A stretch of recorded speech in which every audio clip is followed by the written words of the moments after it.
Hello everyone, and welcome to the second episode of 3, where I'll show you how to go from a freshie to fully geared. Now, seeing as this is a part 2, I'd highly recommend you watch the first loot run, which is a way more viable way of getting loot. Alright, seeing as you've either come back from that video, already watched it, or just don't care, I'll be getting on with the video.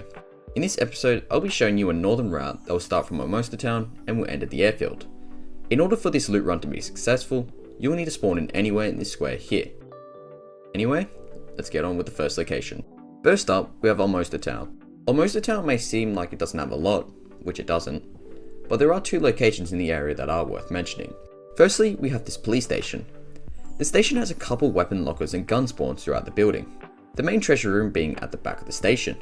This armory houses numerous weapon lockers and ammo crates that can spawn mid to high tier weapons. I've found guns ranging from AR-15s and SPAS 12s to some high tier guns like the M4A1 and the SCAR. Though Almosta Town does have a decently high zombie population and a moderate player population, with a lot of players spawning in the area. Next is an optional loot spot just south of Almosta Town, in this very small survivor camp underneath this bridge. This survivor camp has a cache and a couple gun spawns. When I go here, I usually either find an AR-15 or a FAMAS. I've even found a SCAR here before, so although it's not required, I would highly recommend you visit this camp, especially if you haven't gotten anything good from Almosta Town, seeing as you'll be needing good weapons for the next location. Next up, we have Quarry Military Base. Quarry Military Base is a high risk, high reward area that impersonates a difficulty 1 location, but really is just a magnet that attracts every single player on the map to it. Anyway, Quarry Military Base is still a viable area to visit.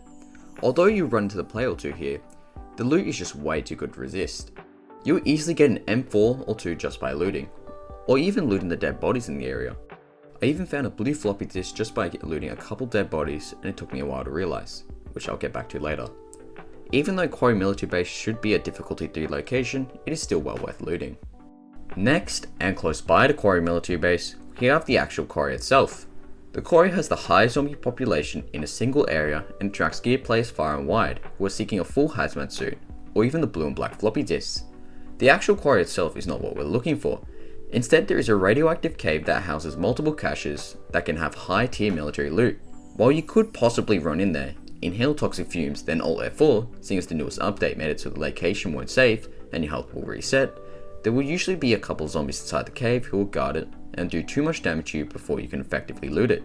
So you'll usually need at least one part of the NPC suit. You can do this by mowing down the zombies with lead, a Molotov, or just a car, then hoping that they drop one of the 3 pieces of the NPC suit. This can be an effective way of getting a full NPC suit for the endgame if you want to loot the nuclear power plant. Finally, we have the Airfield. Seeing as I already covered the Airfield in a previous episode, which you should totally watch by the way, I'll be briefly covering it here. The Airfield has a high zombie population and a lot of geared players in the area. The Airfield will usually net you with a couple of new high tier guns or 2, with some better armor. And there you have it, the second loot run, allowing you to go from fully geared from those annoying spawns. Now, you could click off now, or you could suddenly remember that I mentioned that there would be a blue floppy disk. Now, if you want to see that, plus all of the other airdrops, you can go watch this video, at least once I make it. Well, I hope you enjoyed, and I'll see you next time.